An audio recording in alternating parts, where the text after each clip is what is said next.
Our Secretary of Defense, the very honorable Lloyd Austin, his response to old Pooty Poot saying, here is an idea for a peace deal in Ukraine, a peace deal, which once again, at the very beginning, Putin said, I won't do anything if Ukraine just says they're not going to join NATO. And we got on the phone and we said, we got you. Don't do that. You're joining NATO. So Austin says, he is not in any position to dictate to Ukraine what they must do to bring about peace. Of course, we're the only ones in that position. Russia controls nearly a fifth of Ukrainian territory in the 30-year-old. Wow. So 20% they control right now. And they go, hey, let's knock it down to this. Ukraine says peace can only be based on a full withdrawal of Russian forces and the restoration of its territorial integrity. Never going to happen.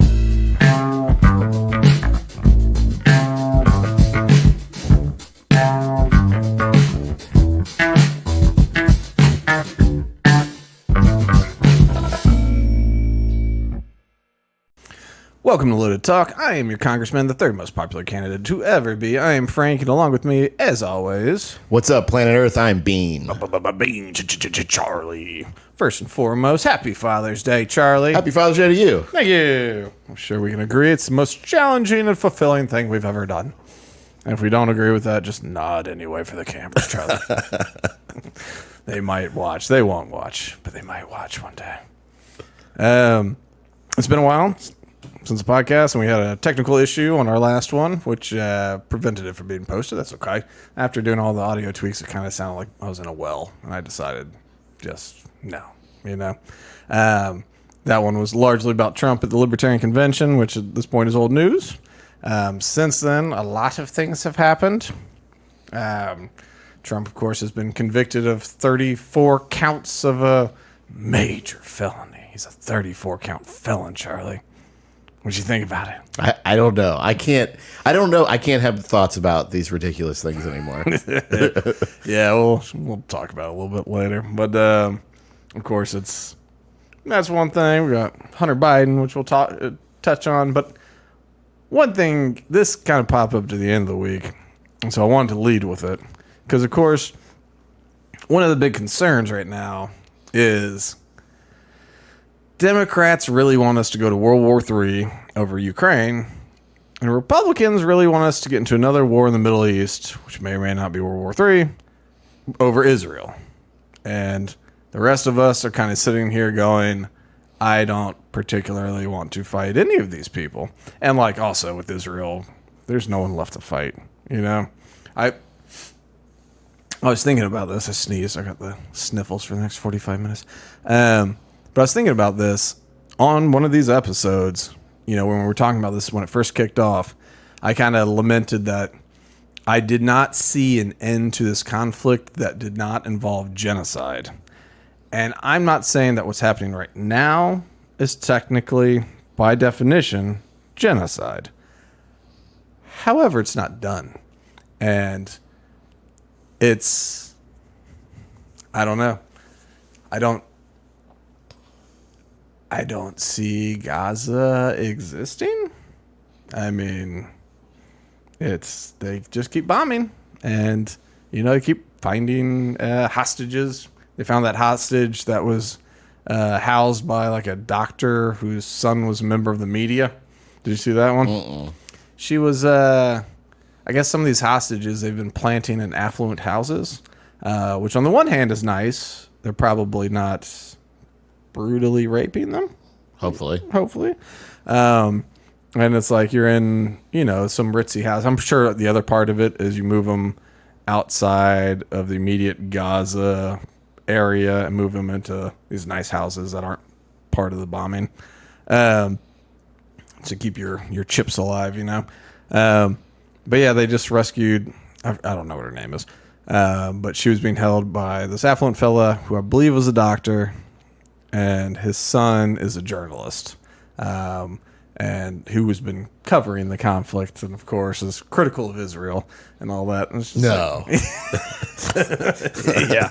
And so it's like, hold on, the journalist is holding hostages while saying Israel's the bad guy? Like, this is my problem with the conflict, and I keep seeing these videos. All these videos keep popping up of like IDF, because this is the other thing. No matter which military you're talking about, as long as we get 18-year-olds to be our frontline people, 18 to 20, people are going to do stupid shit.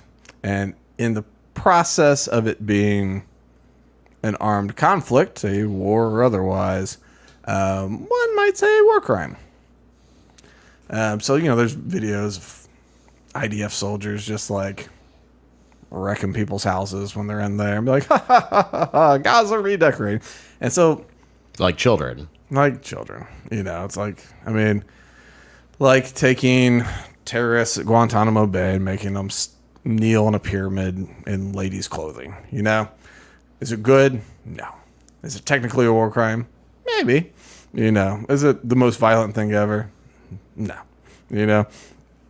So it's plenty of that's coming out, and it's just, I just hate how the whole thing will never be transparent. It'll just always be screwed. But anyway, so Republicans, rah, rah, rah, fight for Israel no matter what. Democrats fight for Ukraine no matter what, I guess. It's so confusing, though. Because usually the Democrats are blindly defending Israel. But I think it's because we have two conflicts going on that they are like, hey, you guys take take it this time. Well, and there's plenty of Democrats that are still pro-Israel, which is kind of the difference. There's not a lot. Well, there are Republicans that are pro-Ukraine. But I'd say there's fewer just because the far left flank of the Democrat Party was very pro-Palestine. Right. And the far left flank has really been driving things. They drive the grassroots, And so, but still, you have Chuck Schumer. What's his face from Pennsylvania? Fetterman. Fetterman's been coming out, sounding kind of normal, which is weird. I mean, his stroke, I think he's recovered totally. But, like, he kind of ran as a far left guy. And now he keeps talking as sort of an old school centrist Democrat. And it's weird because I see him. I'm like, look at this. Here's the idiot. And he says stuff. And I'm just like, maybe I'm an idiot too. Like, that doesn't sound crazy. But yeah, there's definitely pressure on the left to not be for Israel. And I think really Netanyahu helps the Democrats not support Israel. Because Netanyahu is, considered now essentially like a far right, because everyone's far right, but he is a very right-wing guy. But because he is so right-wing, it gives them cover to say, well, we don't like him, therefore we don't like what Israel does. Sorry, I got to sneeze. That's like tickling my nose right now. Just do it. I wasn't ready. It wasn't ready to go. It was in the chamber. It was tickling. So anyway. So with Ukraine, we've spent more money than we spent in Israel. It has been misappropriated over and over again. The democratically elected president has suspended all elections until after the war is over. So he's already gone past his term, and he's still there. Of course, he banned the Russian Orthodox religion, so he's banned religion, and most speech that's not pro-Ukrainian. This sounds very familiar. Yeah, no, it's for democracy. And and then, good news, too.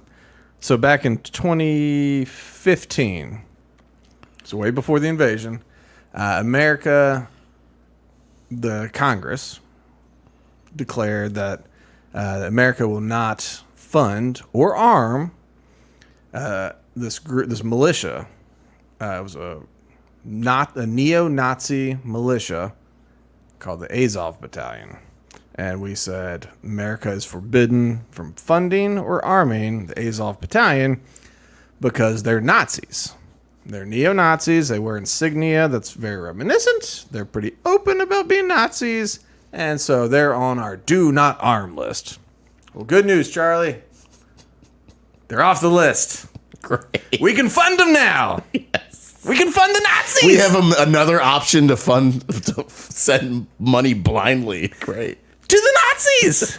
And now we don't have to just send it to Ukraine and they kind of shuffle it to them. We can send it directly to them. Oh, great. Yeah. ACH payments. Awesome. Yeah, just write to them. Like, here's some missiles. U.S. flag right on them. And they go, hey, thanks. You go, hey, whoa, okay. But it's okay. It's okay.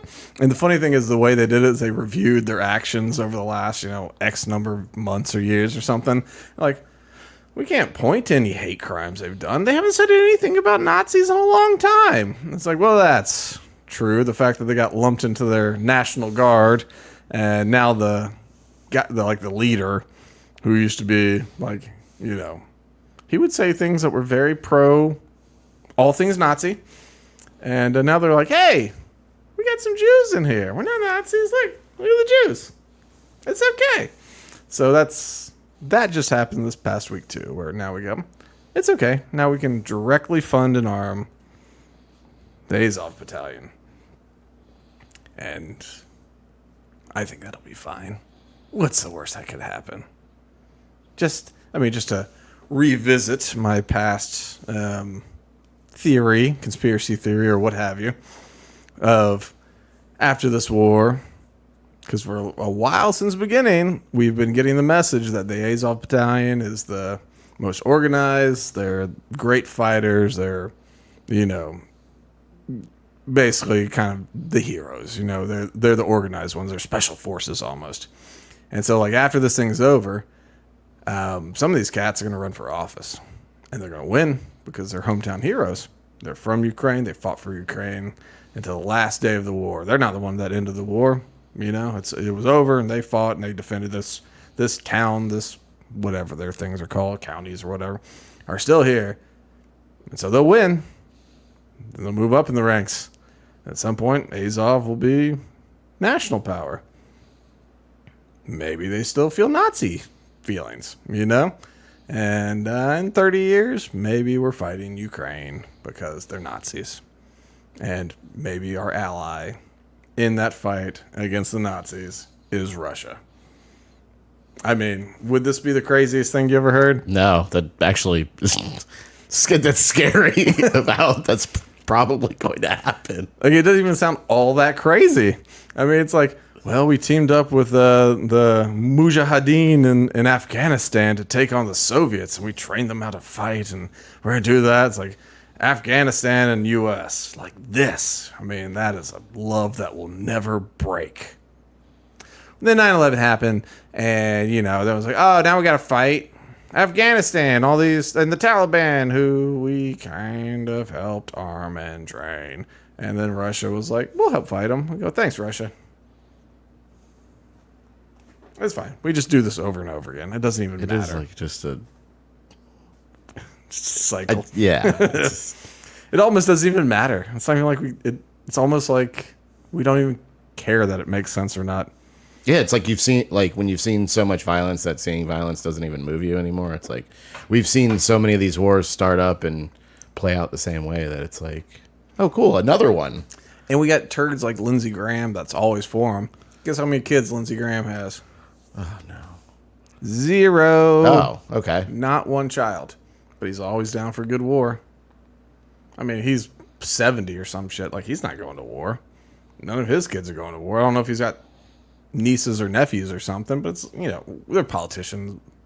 These people aren't going. Like, the positive side is there is no next person from the bloodline. I didn't think about that till just now, but you're exactly right. That is good. This is the end of Lindsey Graham outside of any illegitimate children he had.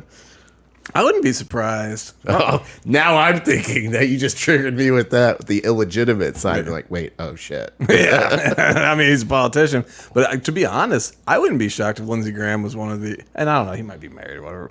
Well, I wouldn't be shocked if he was one of those like closeted Christian conservative types, because it's just like, I don't know. Like, I just wouldn't be shocked the way his affect is and all this other kind of stuff that he's a big tough guy. He was always partnering up with John McCain, the war hero and all that.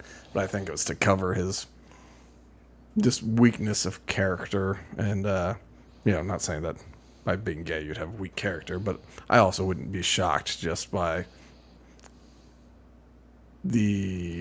how long he's been in Congress that the people of his generation are definitely the ones that were the people railing against gay rights while also sucking off page boys, So I don't know. We'll find out. We'll find out. You'll find out in a lawsuit. I don't know when we get sued for that. But anyway, it's they keep.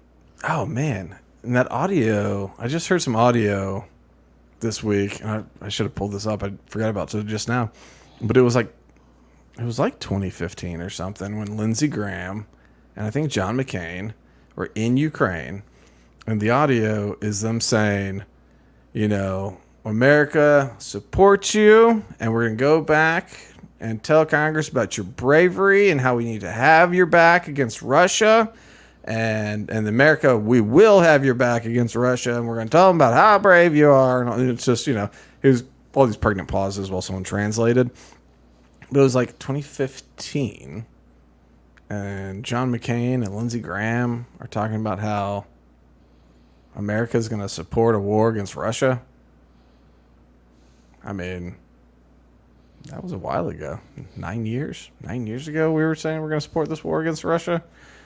That's a little funny. Yeah, nice prelude. Yeah, right. And you go, well, that was when they annexed Crimea, maybe. Maybe it was. I don't remember when they annexed Crimea. Yeah. I mean... All right, we're looking it up. Yeah, the timing is interesting, but probably all a part of the grand scheme. I think that...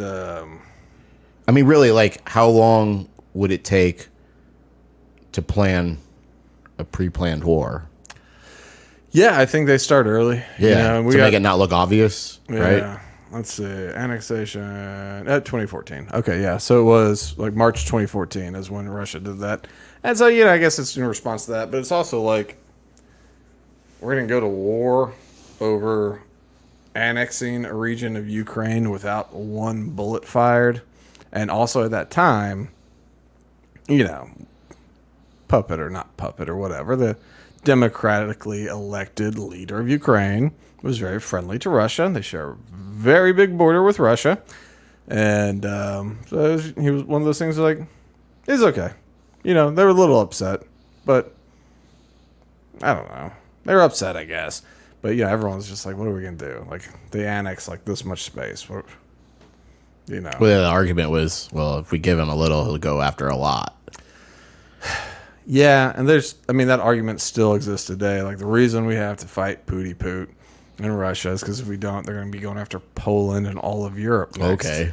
Yeah, like what indication have we ever had of that? It's like, yes, they're fighting. Like, the parts that they've annexed are parts that have been in conflict with Ukraine itself because of the number of ethnic Russians there, and it's been a little bit of a conflicted area of whether they want to be independent, part of Russia, or they don't want. It doesn't seem that they want to be part of Ukraine, and so Putin sends in peacekeeping troops. Now you can roll your eyes at the Russians being peacekeepers, but we sure should send a lot of peacekeepers around to places, and there's lots of tombstones thanks to our peacekeepers. So it's a glass house that I don't know we can throw stones in. And so, like, you have these regions that say maybe we want to be independent, little tiny nations that basically are puppet states to Russia, or maybe we just want to be Russian. I don't know. And so Putin goes, well, Ukraine is being unfair and, oppressing these ethnic Russians. And so just like if there was a strong Mormon population in the Yucatan Peninsula or something like that, and all of a sudden the Mexicans were just like executing left and right, odds are America would step up and be like, yo, like, look at these Americans. We're going to step in here. We're going to keep some peace. And maybe we let go of the Yucatan Peninsula. Maybe we don't. Or maybe we let go of it the way that Israel let go of the Gaza Strip. It's like, oh, it's independent now. It's like, okay. Except. Yeah. It's like, so they're an independent nation? Like, well, hold on now. On the map, it's going to say Israel. It's like, okay. But they can participate in international trade. It's like, hey, Let me say so. listen, they can govern themselves. It's like, oh, okay. I'm like, all right. So their independence, like, meh. All right. So the other day, I'm getting in my truck, and I hear that Putin, once again, is saying, I have an idea for peace. Let's end this conflict. Okay? So we're going to go... I don't like this. I'm going to have to jump around this article. But, okay. Go ahead and switch over if you'd like. So on... Oh, it was Friday. Putin said earlier on Friday that Russia would end the war in Ukraine if Kyiv agreed to drop its NATO ambitions, hand over the entirety of 4 provinces claimed by Moscow, and carry out demilitarization. Now, this is an opening offer, okay? I mean, just to be clear, Putin is not saying it's this or nothing, right? So he throws all this out. I don't think Ukraine has to disband its military. I think they go, we're not going to disband our military, but fine, we won't join NATO, you know? And like maybe instead of 4 territories, maybe they can talk it down to 2 or 3. I don't know. But this is what Putin pitches, right? So, Ukraine doesn't get to think for itself. We didn't like them being a puppet state of Russia, and so we put the collar around their neck with the chain, and they are our gimp. You know, they're not a puppet. They're our gimp. We take the ball gag out, and we say the words. They say the words, put the ball gag back in, and we say, good little comedian, go back to your thing, put on your military fatigues, and play soldier boy. You know? Here's some more money. Here's some more money. Here's some more money. You will be fine. All your friends will be fine. Just put the ball gag in. We'll come back when we need a Jolly Rogerin, you know? So, our Secretary of Defense, the very honorable Lloyd Austin, retired general, I think he is. Anyway, his response to old Pooty Poot saying, here is an idea for a peace deal in Ukraine, a peace deal, which once again, at the very beginning, Putin said, I won't do anything if Ukraine just says they're not going to join NATO. And we got on the phone and we said, don't take that offer. Like, we got you. Don't do that. You're joining NATO. So Austin says, he is not in any position to dictate to Ukraine what they must do to bring about peace. Of course, we're the only ones in that position. Russia controls nearly a fifth of Ukrainian territory in the 30-year war. Wow. So 20% they control right now, and they go, hey, let's knock it down to this. Ukraine says peace can only be based on a full withdrawal of Russian forces and the restoration of its territorial integrity. Never going to happen. Is it bad that Putin and Russia invaded? Yes, it is. Are they going to give up all that land, especially Crimea, which they keep saying like they're going to give up Crimea again? No, it's not going to happen. It's not going to happen. And like, it's never happened that countries go to war. They've gone to war forever. Like, territorial conflicts is pretty much world history, you know? And the strong military wins. And then the borders change. I mean, look at how maps have changed before our time. Like, what a map looked like in 1950 versus today. You know, like it's... And even 1989 versus today. You know, it's... things change. And is it always fair? No. It's not always fair. How we as the United States can say for a fact what the moral and just outcome is of conflicted property lines halfway across the globe. I don't know where someone's getting the balls to say that, you know? It's like, well, they're ethnically Russian. It's like, no, they're not. They're Ukrainian. It's like, we don't know them. We've never been there. You know, we went there just to topple a government. We went over Ukraine wasn't a thing that we cared about until we wanted to topple their government. And then we went there, we passed out sandwiches and cookies for real. Like, as we're sponsoring a coup in the country, we literally have parts of the U.S. government. What's her name? Valerie Jarrett or whatever, just out there. Have a cookie, have a sandwich. And then it's like, we didn't have anything to do with it. It's like, Really? yeah, we felt safe enough for this woman to stand in the middle passing out fucking orange slices like a soccer game, and we had nothing to do with it. Everybody, you're going to get dehydrated. You have some orange slices. Come on, after the game, we're going to go to Pizza Hut. Do the buffet. Anyway, so after that. Anyway, okay. So that is what... Okay. That's a ridiculous position. I mean, I get it for negotiating. Russia says, give me 4 territories. I say, as Ukraine, I'll give you 0 territories, right? And then you settle on 2 or something, right? But did it just start? We poked him when we put NATO. We threatened to bring NATO in. Like, isn't that how this all started? Like, he got whatever 2014 or whatever. He got the Crimea that he wanted without a shot, right? But this time it's because we're gonna put NATO in Ukraine, and he's like, no. So you're a Putin apologist? No, I'm just saying. Like, how long have you been blowing Vladimir Putin? I'm just saying. I mean, I don't know. I think Putin. I'm not saying that nobody handles this well at all. But the original trigger was we were like, NATO right here, where Putin said he did not want NATO. Even before that. And first of all, how many posters of Putin shirtless do you have on your wall riding tigers and stuff? Oh man, what a great picture. God, that's such a great picture. It's a perfect Putin picture. Yeah. But no, like, even if you go back to Clinton era, it's kind of a notorious memo. They call it the Niet means Niet memo.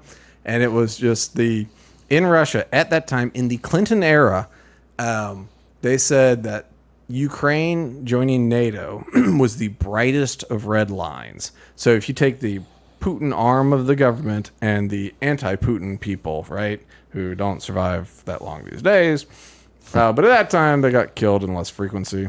But anyway, so these two strong opposition to one another, almost 100% unanimous. Like, no, like, you can't have NATO in Ukraine. That is the brightest of red lines, and we'll have to go to war over that.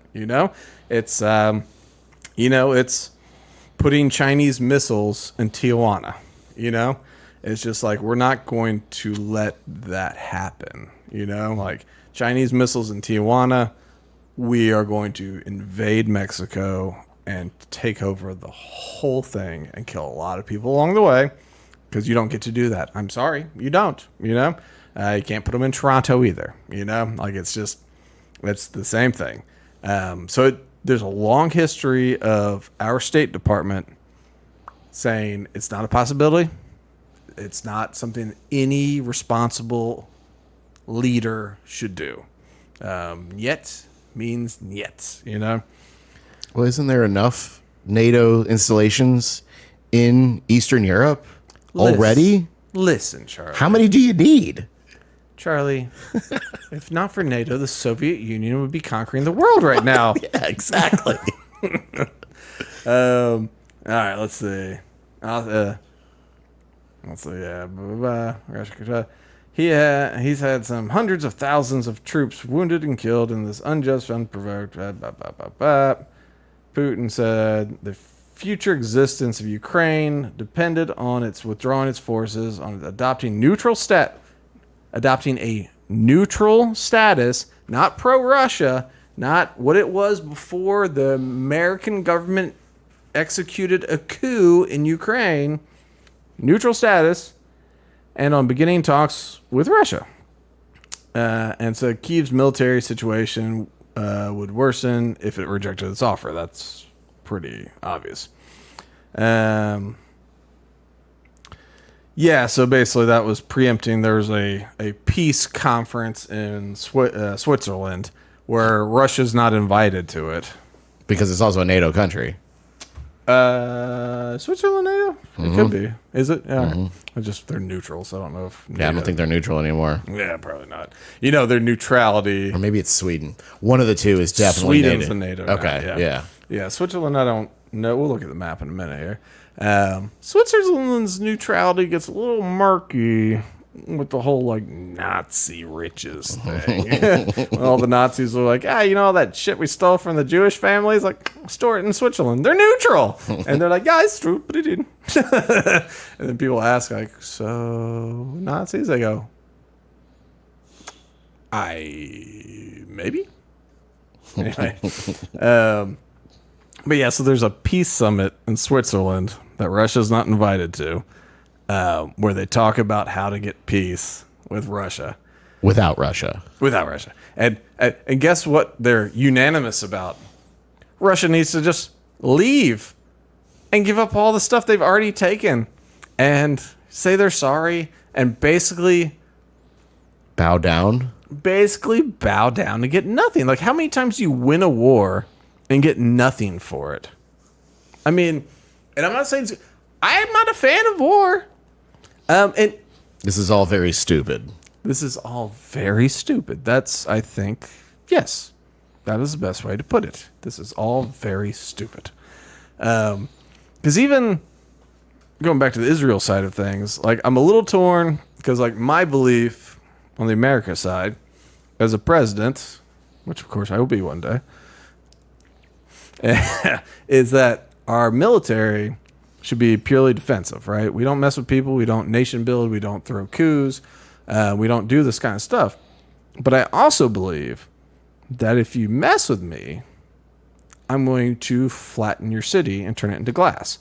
And I'm going to get this close to war crimes, or maybe this close over the line of war crimes. I don't want to, but I want to be very serious about this, where it's like, I don't want to fight you, and I'm not going to fight you, but I will kill your whole country, And I don't want to. And there'll be no hesitation. No hesitation. Like, I will, it's just like, drop the bombs, like, buy Paris, buy, like, whoever it is, It's like, oh, well, that's a historic city full of nice people, babies, and all this stuff. It's like, yeah, they're all going to die tomorrow.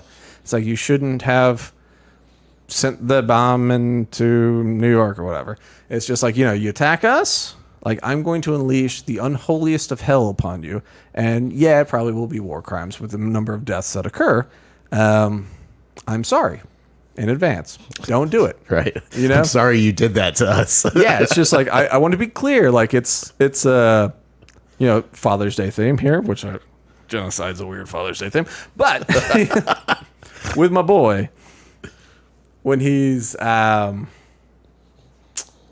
when he's attempting not to do schoolwork at the level that I expect him to do, I will say, if you do X, I will do Y in retribution. Whatever it is. Like, you get these grades, I'm taking away all your screens for the rest of the school year, right?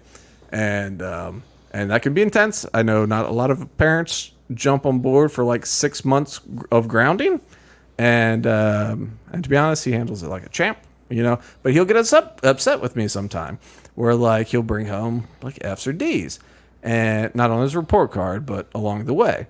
And I go, listen, I told you if you do this, you lose all screen privileges. And like, at first it'll be short chunks of time, but once we get into the second half of the year, if I'm still having these talks, then the results are more catastrophic. And I'm not whooping them with an extension cord or anything crazy like that. We're talking about losing video games, right. Which, like no phone, no You're video. adjusting the contract. Yeah, it's just like, it's like no video games, no TV, no phones.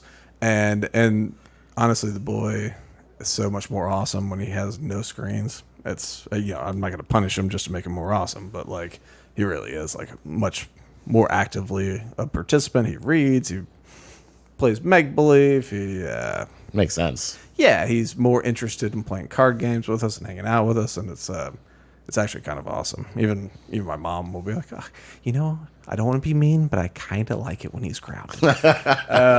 Because he's just more engaged, But the thing, so sometimes he gets upset with me. Like when I'm handing down the punishment, he gets upset with me, and I go, I don't understand why you're upset. I told you specifically, if you did this action, this would be my response. And then you did this action, and now I'm responding to you the way I told you I would, specifically told you I would, and repeatedly, because I go, you do understand what I'm saying, correct? And I walk through, I go, if this happens, this is what I'm going to do, and especially over the years, he's a very smart kid. He doesn't like school. And I understand it. I didn't like it either. Surprise. I know. But my whole thing was, I got the grades, so I keep the parents up my hair. Yep. He's more of, if I'm not on top of him, an F or a D does not faze this boy. Wow. One of my favorite stories, I was not in the loop on this. This was before I got teachers to get me in the loop. In the first grade, which I found out 6 months later, anyway, it doesn't matter. But this teacher tells me, she goes, well, I would hand out a test, which at first grade's like a 1-page worksheet, and he would just walk up and turn and goes, I'm done. And she goes, well, you haven't even written on the paper. You can't be done. He goes, oh. You take the paper, you go to his desk with a pencil, and you draw a vertical line through the whole thing, and you go, there you go. And horrible, you got to do your work and all that kind of hilarious. It's hilarious. But it's funny. It's hilarious. And that was kind of It's brilliantly funny. yeah. And there's a long story about why that was and all that stuff. We've worked our way out of that. But he has a casual nature of not succeeding in school that I don't think is beneficial. So I got to stay on him. So as president, when I tell the nation of, Pakistan, we just beat them in cricket. Yeah, we did. Yeah. You heard that too? Yeah. We're the final four. I'm what? We might be out already. I don't even know. But we made it to the final four in our first year of trying. It was because of a rain delay. What happened? It's because of a rain out. That's how we with won? Ireland.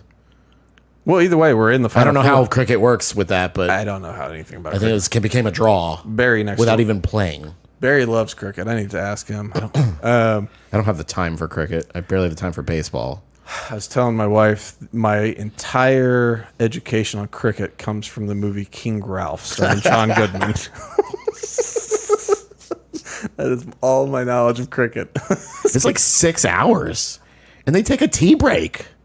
Of course they do. That's too long. Yeah, if you need a tea break. Is it really 6 hours? It's like an hour tea break, dude. I mean, you could go run errands and come back and turn the game back on. it's a very British game, and the Indians that love it. I mean, they were colonized by the Brits, and tea break. God, that's so British. Anyway, yeah, we're back. well, so whoever it is, now that Pakistan's kind of our bitch, we're just hey, you got nukes and stuff. If you get a little squirrely, we're ending Pakistan. And it's just, I don't know. So that's kind of, that's my view on a national military. And so with Israel's response in Gaza, I mean, it's a little different in that it's not a foreign nation as much as it is people that you haven't really, that you pretend to give independent land to, but you don't, and you kind of subjugate, and they kind of hate you, but you kind of hate them. It's a camp, dude. It's a camp. Well, but they've got actual apartment buildings. They're not tents. Okay. So it's a nice camp. Well, it's one of those things. It's well, it was a nice camp. Yeah, now it's rubble. But that's the thing. They call it a refugee camp, but it's a city. I mean, it's a city. Managed by psychopaths. Well, and they go. Or are you talking about Hamas? Yeah. Okay. yeah.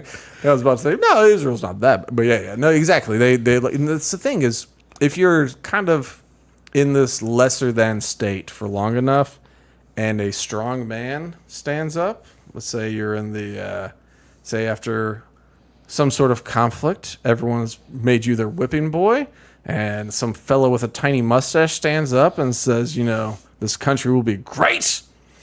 And we'll happen in the jumping in the Jordan. You go, yeah, we'll vote for that guy. And that's what happened to Hamas. We go, hey, they should have democratic elections over there in Gaza.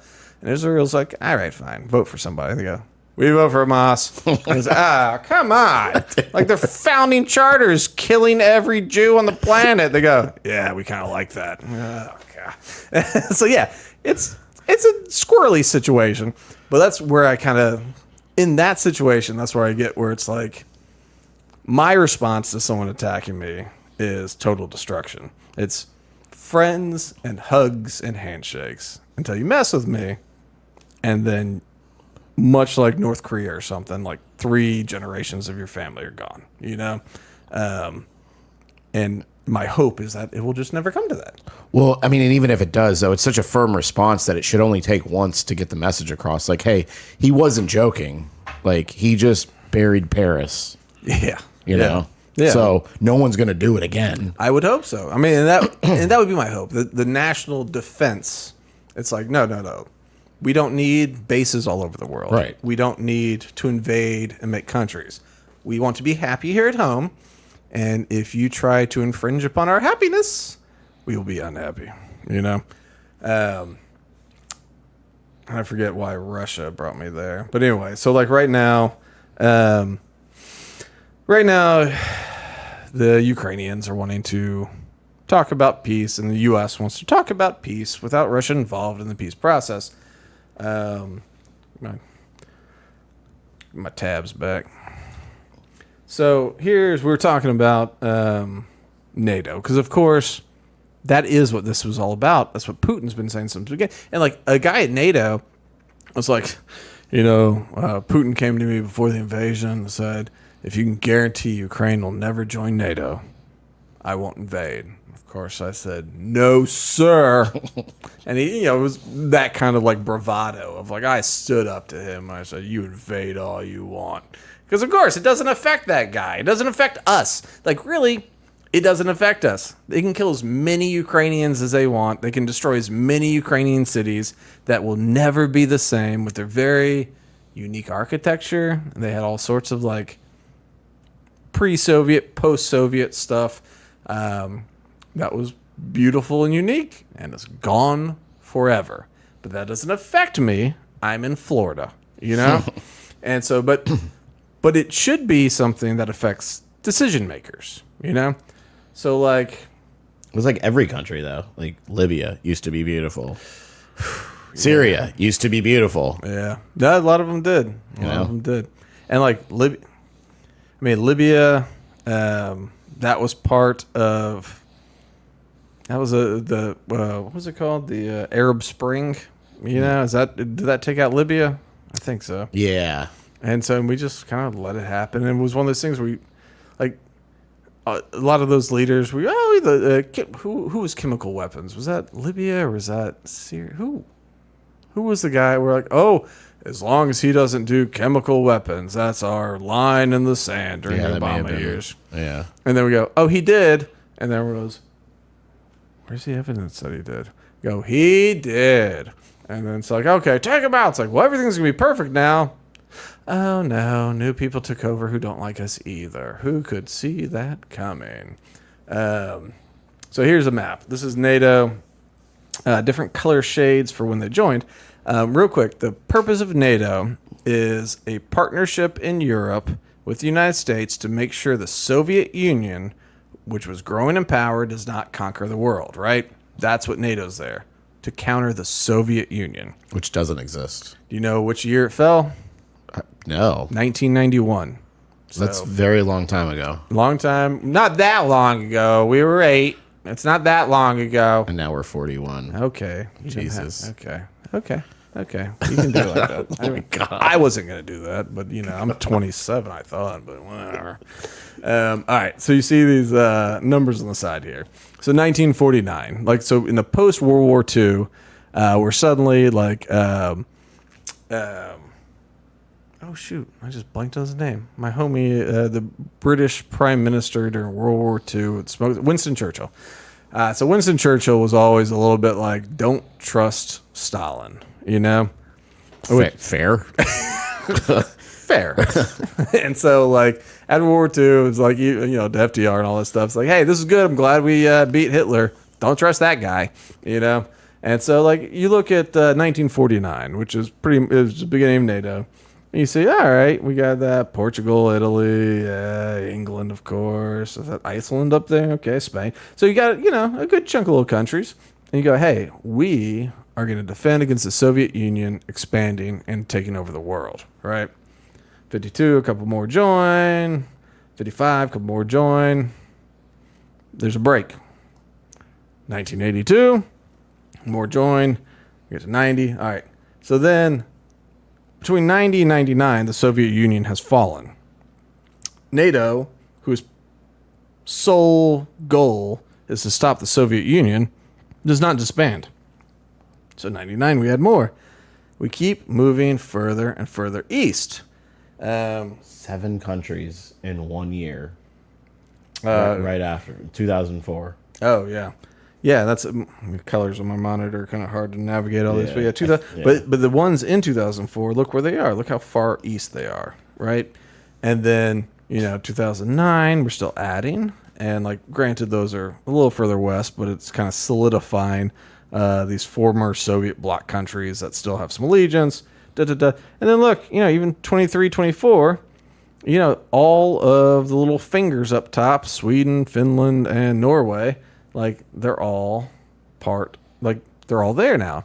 And so you look at, there's a border of Russia up top that is a NATO country. So if they get into any sort of conflict with that country, no matter what, if they get in a conflict with that country, they're in a conflict with the West. They're in conflict with the United States, with England, with Spain, with France, they're in conflict with all those people. They can't just have a conflict with Finland. It can't just be like, hey, man, Finland, you're being a jerk.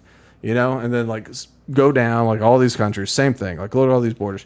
And now you get to Ukraine, which is, down south here. It's the longest border that they have right now with a nation that's a non-NATO nation.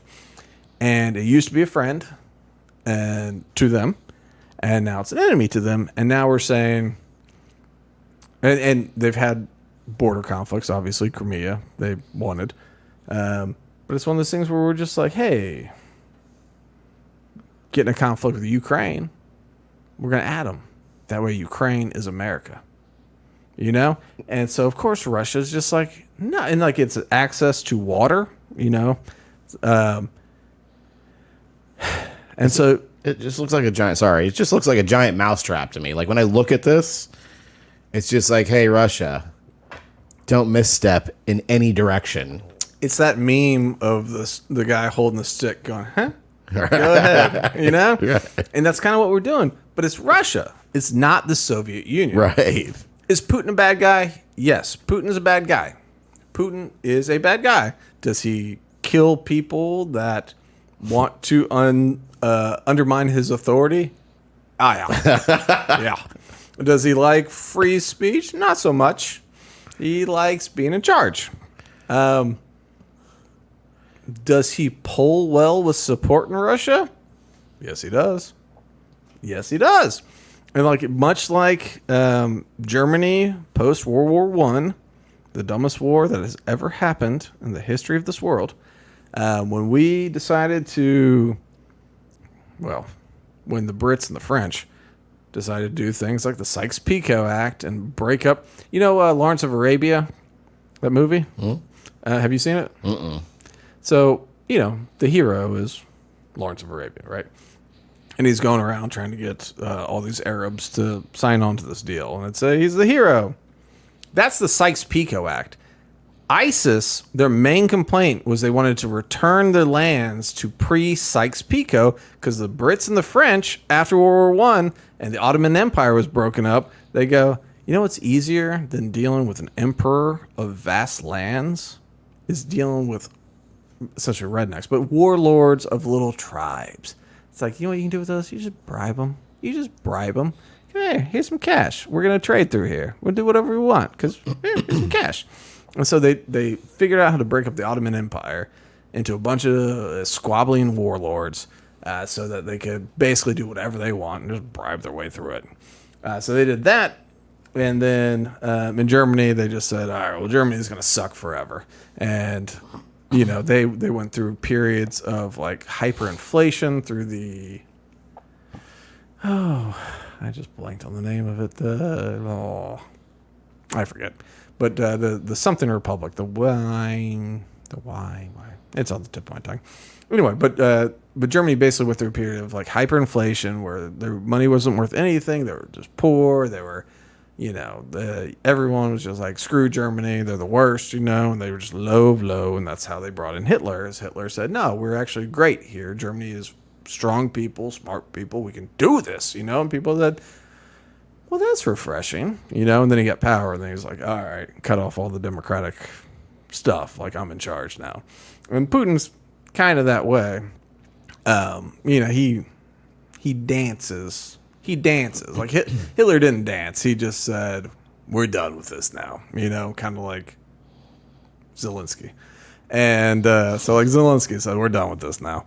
And so Hitler also said, but like Putin goes, no, I'm prime minister. Okay, I'll be president. No, I'll be prime minister. I'm president. Like, he dances. He goes, oh, no, there's a constitution. He doesn't stick to it. He dances. But a lot of Russians like him because whatever you want to say about Vladimir Putin, you cannot say that man does not love his country. Nope. Like, he's an OG. For real. And like when he had that interview with Tucker Carlson and he began it with like 30 minutes of Russian history, which was so dull. But like, he knows it. He knows his Russian history and he kind of loves it. And like, I mean, there's not a doubt in my mind that Vladimir Putin loves Russia, and like, he's a horrible person. He kills lots of people. He's all these things. But like, if you're in Russia and like, especially you survive the Soviet Union and all of a sudden like you grow an economy and suddenly you have access to the world and now you can make real money and people aren't disrespecting you the same way, but you're still kind of a kind of thing. Like this guy who's a strong man that says Russia's great appeals to people, I call him a reasonable psychopath. A reasonable psychopath. Because there's times like when what he says, it's like, okay, there is reason in him, but then I remember that he kills his opposition. So, well, there's logic. There's definitely he doesn't do things willy nilly. There's a logic to what he does. I thought the invasion was kind of short sighted, but at the same time, if Ukraine was just moments away before becoming NATO, then you go, well, I need to push the borders this way because like I can make a deal with Ukraine to get access to the sea and everything. I can negotiate these sorts of deals. But if suddenly they are the United States and England and France and Germany, if suddenly like Ukraine is the whole West, it's difficult. It's hard to flex on the world, and the U.S. flexes on people all the time. Every country has a right to kind of flex. It's negotiating. I'm not saying you should kill people, but it's negotiating. You flex. You're like, this is my position. And they go, this is my position, and then you meet in the middle somewhere. But that's so one thing that I found interesting. Get me out of this. I don't know what I did. Damn. I want to see. Oops. I was going to talk about Lloyd Austin a little bit. Oh, just real quick before we go to the President of Serbia. Lloyd Austin, the guy that said, we're not going to do this. I'm Secretary of Defense. Lloyd Austin is a turd. He's our Secretary of Defense. He used to be the head of Central Command over here in Tampa. During the Obama years, he would fudge the number of casualties and fudge things about ISIS to make it look like we were doing better than we were doing. He got let off on charges and all that kind of stuff, but he was faking deaths. He was doing all this, and he got rewarded by Obama administration part 2, naming him Secretary of Defense. He was a political general. There's generals, admirals, colonels, whatever, that get to their position by being good at combat or good at wartime strategy. There's those that are just effective at managing the vast bureaucracy that is the job. There's strong military. But then there's political people. They get there by wheeling and dealing, just like any congressman. He's that, and so he's willing to fake fatalities in war, to move himself forward. At some point, he was given something like $500 million to build up a resistance in Syria, and they wanted to build up. I forget how many people. Their goal was 5,000 people or something like that. So with $500 million to build a resistance in a foreign country, how many people do you think he was able to get on his side? No idea. It seems like a lot of money. Yeah, just guess a number. $500 million at your disposal to build up a resistance. 25,000? It was like 63 people. Wow. Like 63 people. Those are some expensive people. Expensive people. Oh, and at the first sign of combat, they ran away. So they weren't special forces or anything. They were just special. It was just, they probably were, to be honest. I mean, think about it. There's only 60 people in the whole nation that can get on your side. It's just like, I don't know, give them Timmy. Timmy! And then Timmy sees what's going on. Timmy! So this is our Secretary of Defense, who also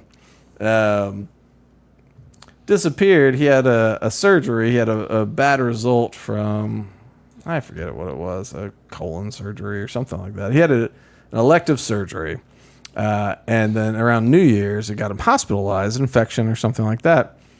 But our president, Joseph Robinette Biden Jr., was not aware for days, multiple days, more than one day, that the Secretary of Defense, Lloyd Austin was hospitalized. And he said he'd do a better job of notifying the public in the future. So this dude got a surgery. Let's see. He was defense secretary, blah, blah, blah. Whatever. I don't remember what the surgery was. It was something, they said it's elective, but it wasn't like plastic surgery. It was, a thing. And he got hospitalized. And you'd think, like, as Secretary of Defense, who's in charge of the Defense Department, maybe you start telling some people. Maybe the Commander-in-Chief needs to know that you've flagged your number 2 to be the interim Secretary of Defense. Or at least you put him in charge and you think that the Commander-in-Chief should flag him for whatever. He was just like, I'm just not going to say anything. I'm just sit in the hospital for a few days and then I'll get out. Everything will be fine. I just don't have to say anything. And no one will find out. And no one would find out. Why would they? It's not like he works as the Secretary of Defense. But still, like, I mean, Pete Buttigieg disappeared for, like, what was it, 3 months or something for paternity leave when him and his husband adopted 2 kids. Which, listen. Wait, they adopted them? Well, which one of them do you think's going to birth them? I'm just saying, like, to get paternity. I'm so confused. No, but you're right. It's like you get paternity leave for adoption. It's like, okay, maybe a little bit. Huh. But I would think, and I've never had paternity leave or anything like that, but you would think, okay, so paternity leave, the logic about it is, I would think, your wife births a baby, right? And whether C-section or otherwise, and now she's kind of laid up, right? And you need to help. She's kind of laid up, so you need some weeks to help with this baby, and your wife's kind of in rehab or rehabilitating the birthing process, and so it kind of makes sense to a degree. I mean, it makes sense. It's fine. Where it's like, all right, you're there to support your wife in this difficult. Or you're there to support your family, and your wife's in a medical state that makes it difficult for her to just carry the water, and but then you get 2 dudes who adopt a couple babies, and it's like, all right, well, which one of them has the birthing pains? What's the hardship here? Yeah, and they're both like, it's like this affluent gay couple, and it's just like rich. Okay, yeah, it was. Well, of course, I mean, they work in the government now. You think they're not skimming or anything, and so it's just like you got this affluent gay couple it's like they're probably going to get a nanny or something. And it's just like, and also during his paternity leave, old Buttigieg was flying around for a documentary that somebody was making about him because, he's gay, therefore he's important. Because he's got put in charge of transportation because of his record of not being able to fix potholes in a town smaller than ours. Perfect. Yeah. The people that ran for mayor after him ran on fixing all the potholes that Buttigieg never fixed in Fort Bend, Indiana, or whatever. They're like, thanks for the ammo, buddy. Yeah, it's the most ridiculous thing in the world. But the problem was, or not the problem, no one noticed he was gone until like that train crashed, and then like there were a couple other things, and people were like, "Where the hell is the Secretary of Transportation?" And they go, And he's like, "I'm here. Don't worry, I'm here. I've been here the whole time." It's like the whole time. He's like, "I've been on paternity leave for 60 days." Okay. Nice. So Lloyd Austin went for his own paternity leave. All right, but okay. I think. All right, let's go to. I want to hear the Serbian president. I think this is important. It's like a 5-minute clip, but it is finally someone kind of talking about what's going on and some real. I don't know. So I feel like it's some real talk, and like, well, we'll talk afterwards. Yeah. Train has left the station and no one can stop it, and it looks like that. And I believe that we are getting close to the last days of possible rethinking and reconsidering of everything that is happening in Ukraine. If those big powers don't do anything in a short period of time, yes, I'm pretty much certain that we'll face a real disaster. If you bet on a fact that someone is bluffing, it means that you have no better cards. He's not wrong.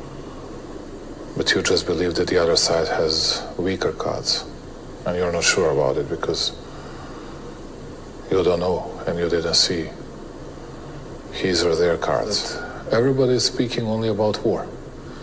Nobody wants to reach the peace. Nobody speaks about peace. Peace is almost a forbidden word. Right. And please notice this.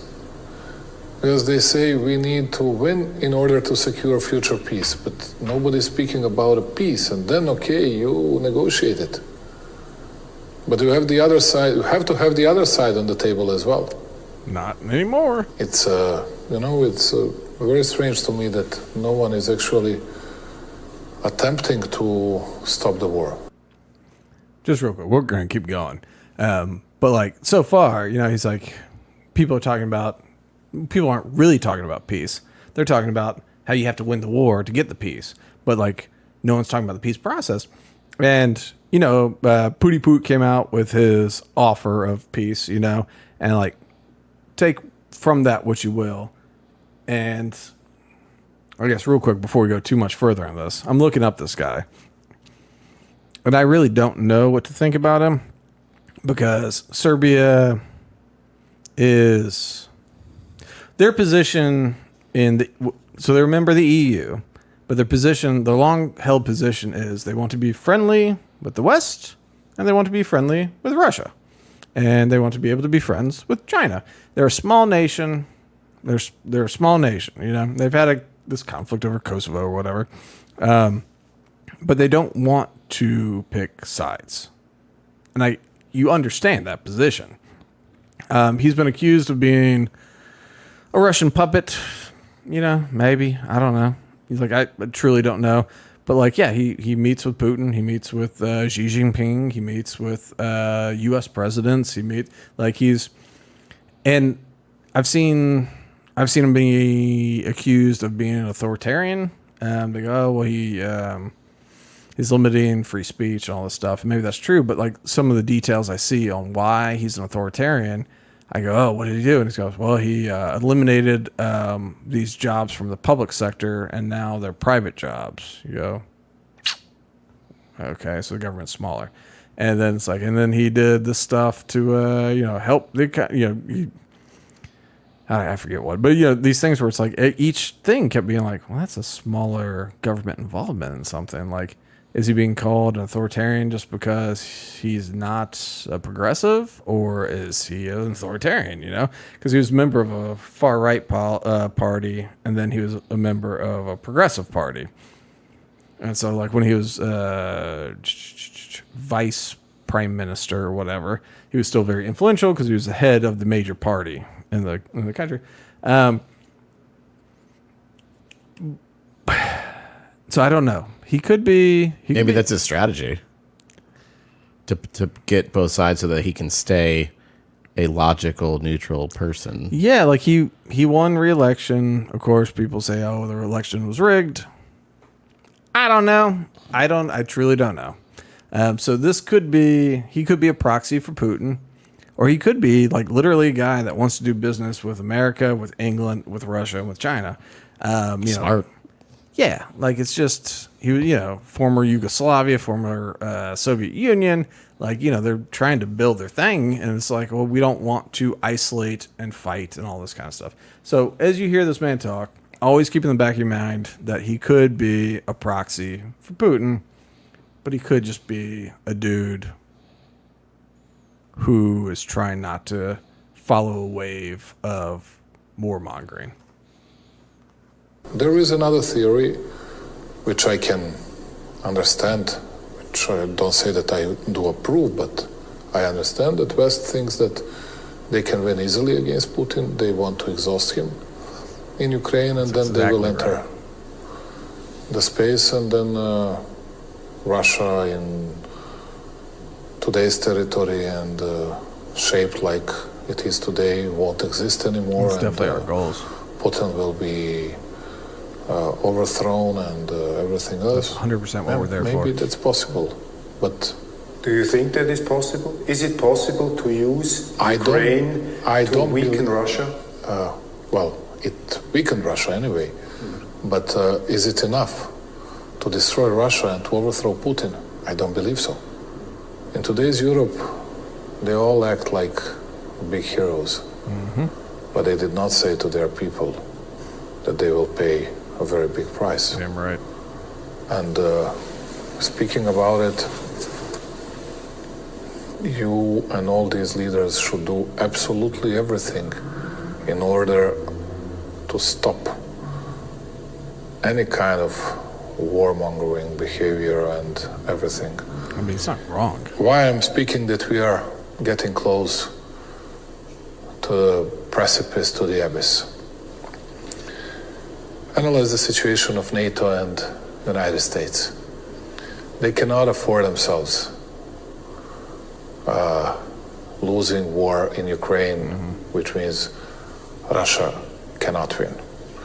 Because, first of all, their political legacy will not exist, or it will be so poor that they cannot allow themselves. Right. Number two, position of Europe and the West, collective West, in geopolitical terms, will deteriorate so much that no one would be able to revive it and to renew it. And number three, it will open Pandora's box for more movements, at least, and hostilities against collective West in the future. So real quick, so he's basically saying that the West and NATO, like if we just lose to Russia, that's like, what's the point of NATO? What's the point of NATO? Like you're supposed to be this big defense thing, and even though Ukraine's not part of it, you're treating them like they are. And so if we just like lose to Russia, then suddenly our treaties and our guarantees we give to countries are meaningless, because we told Ukraine, you don't need nuclear weapons. You have the United States. Like, so give your nukes to Russia and we got your back. And obviously that guarantee is not worth the paper it was printed on. I mean, we all know that. But if Russia just wins outright, conquers Ukraine, becomes Russia, suddenly NATO looks impotent, the United States looks impotent, and like that will unfold like across the board. And suddenly, whether it's the being the petrodollar, or the number one military. Like people are going to be like, psh, like if I have to choose between partnering with you or China, China hadn't let everyone down yet. Like China seemed pretty fierce. Like people are afraid to get in a war with China. I guess maybe I'll go with China. Like petrodollar, screw the petrodollar. Like BRICS is around now. We'll use, the Chinese yuan or whatever, But so far, I mean, this guy seems like a guy that's very torn by it. I think he is friendly with Russia, but in a way that, America is friendly with Mexico. He's just trying to get some natural gas. I mean, for real. Yeah. Yeah.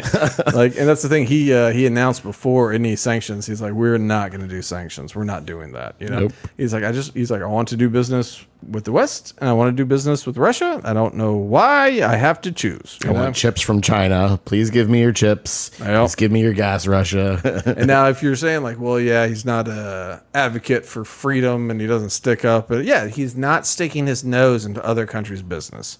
Like he's not. He's going keeping his citizens alive. Yeah, because it's like Serbia does not have the military force to take on China or Russia or America, And like, but he's just like, listen, this is not the point that I'm here for. I'm here to do a little business. I just want to have a good time, do a little business, help the country, When he makes sense about saying when they're not talking about peace is because there can't be a peace agreement because then nobody wins. And both sides feel like they have to win. Otherwise, like you said, it looks really bad. And that's the thing. Like, it's stupid because Russia wants 4 territories. It's like, negotiate. They'll probably settle for 2. Maybe just whatever. But it's like, how many Ukrainians have to die? How many dollars do we need to spend? How weak do we need to make the American economy over these 4 territories that not one of us knew existed? I read the article. Unless there are Ukrainians here Sure. But that's it. Yeah, outside of that, I can't tell you the name of the 4 territories that are up. I assume it's Crimea and the Donbass and I forgot the other ones. But it's one of those things like I can't tell you what the 4 territories are, and like I can't tell you where they are. I can't tell you how much land they are. Like I don't know anything about it. And like for me to stand there and go, never. It's like I'm way too ignorant to the region to be saying anything. Well, and does the world look drastically different if they would give them that? No, of course not. You're talking about regions that are ethnically Russia that have been in conflict with the military and the nation of Ukraine for multiple years about wanting to be independent. And so it's like if they're independent, cool. If they're Russian, whatever.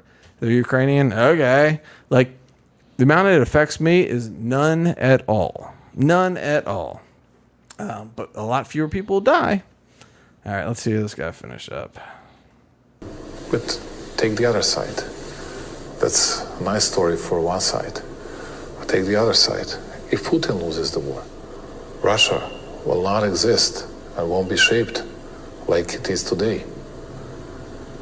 And then when you have these 2 sides so much far from each other, with their wishes, with their expectations, then you see that everything is at stake.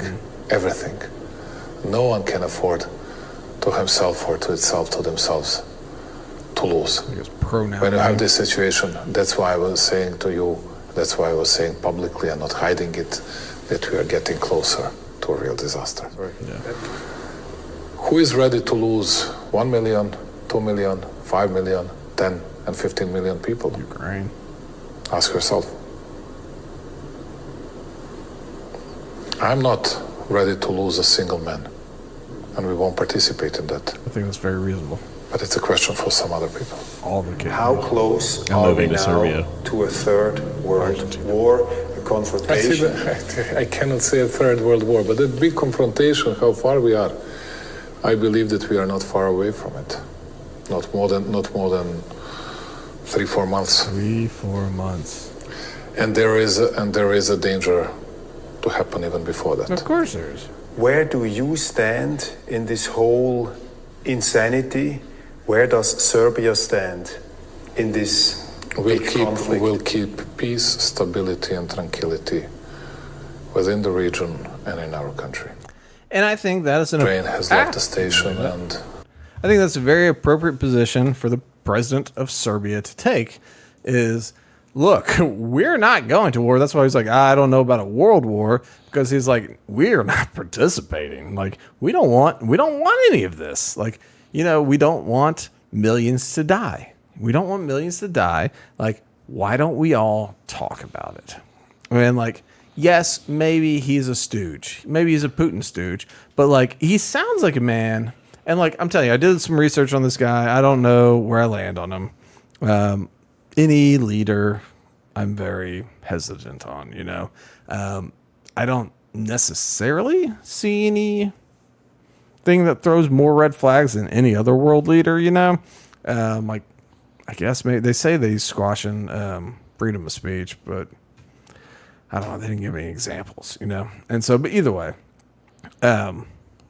But if that's the speech that he wants people to be saying, it's not terrible. yeah, like peace. Like, who wants to lose millions of citizens for this thing?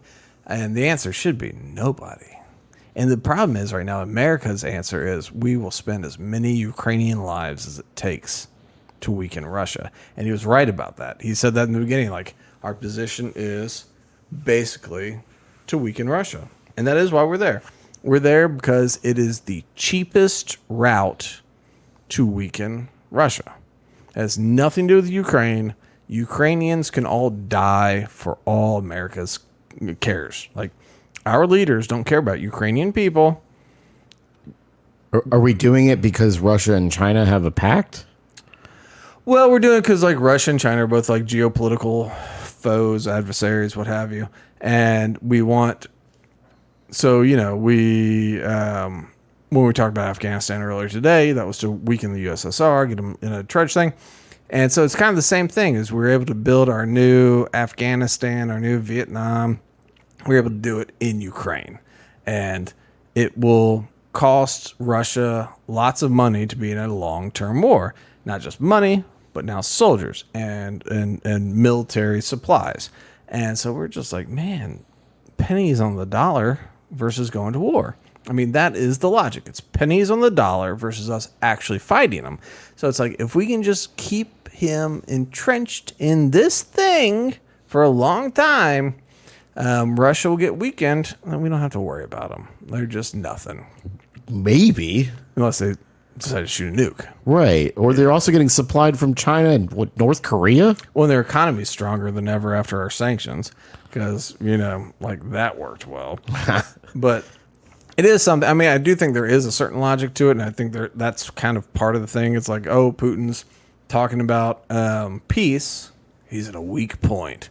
Don't accept his peace talk. He's weak right now. That means we got to keep pushing. Like, I see how a military mind might think that way. But it's kind of a cynical way to go about this because we have all we want to gain is for Russia's position to be weakened. But we're telling Ukraine that they're our buddies and we're like run that way towards the bullets, you know, and we're going to kill as many of them. We legitimately as a nation do not care about one single Ukrainian life or one single Ukrainian household or building or anything. This whole thing is Ukraine is just a toy that we're using, and we'll play with it as we want to if it means that Russia gets weakened. And it's like, sorry about your luck. Sorry about all y'all. Sorry about all y'all. We don't actually care. Well, it's obviously not the first. I mean, if anybody in Ukraine opens any internet browser, I don't know if internet's been cut off there. I'm assuming it has. No. But regardless, like we've done this before. We have. It's not our first rodeo. Like we don't care. We don't care about you. We don't care about you. That's the thing is our government. We don't care about you. This is not about Ukraine having a nice existence. It's not about Ukraine being free. It's not about Ukraine even getting Crimea back. We don't care. We want Ukraine to be at war with Russia as long as humanly possible until Russia's weak enough that we can go neener, neener, neener, you know? And that's it. That's it. Like, sorry about your luck. I know, people, especially the NAFO people, NAFO, National Association of Fellows or whatever they are. It's a Twitter thing. They all got Doge deal, but they'll blast you if you're critical about Ukraine, and you got to deal with all these idiots just like blah, blah, blah, they just hammer you, and that's fine. Like, you can be pro-Ukrainian all you want, but who's not is the United States of America. We are not pro-Ukraine. We're anti-Russia. We do not care about you. We do not care about you. Do not let them fool you. We do not care about you. We're happy to sacrifice your entire family and everyone for Russia to be weaker. And as soon as you and your family is sacrificed, we're going to go to your neighbor's house and we're going to sacrifice them. And when they're done, we're going to go to their neighbor's house. And we will sacrifice everybody in your town and your country just to make it so that it's cheaper for us, less expensive financially. It's worth it to weaken Russia, to spend less money on weakening Russia. That's what we're all about. Yeah, it is a weird, efficient, like, quasi-war. Yeah, it's a proxy war. Yeah, it's like is this the new, is this war now? I mean, we've been doing proxy wars for a while, but this one's the grossest because, we wave our little Ukrainian flags in Congress and we do all this stuff, but, like, we do not care about them at all. We don't. Like, there's just nothing we care about that has to do with Ukraine. And we're going to sit there and push, make sure there's no peace deal, and just keep fighting. What if I die? It's like, you're going to die. You're going to die. That's the plan. The plan is you're going to die. But you know what's not going to die? Americans. That's our plan. Kill as many of you as we need to get to our end goal, and then treat it like love. It ain't love. You're welcome. You're welcome. Yeah. You're welcome. We did this for you. Yes, your country looks like a parking lot and all your people are dead. You're welcome. You're not Russian. Now BlackRock's going to come in and build Mall of America.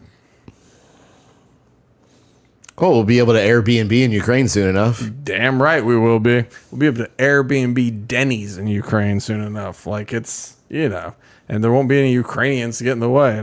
Traffic will be light. Well, that's not the most hopeful note to end on, but that's how we're doing. This is Father's Day. We get to dictate this stuff. All right, well, follow us on all the things. Hit the like and the subscribes and all the crap. I don't know. So anyway, till next week, Charlie. I have nothing. Say something better. Better something. Okay, we did it. Yeah. All right. Hey, bye.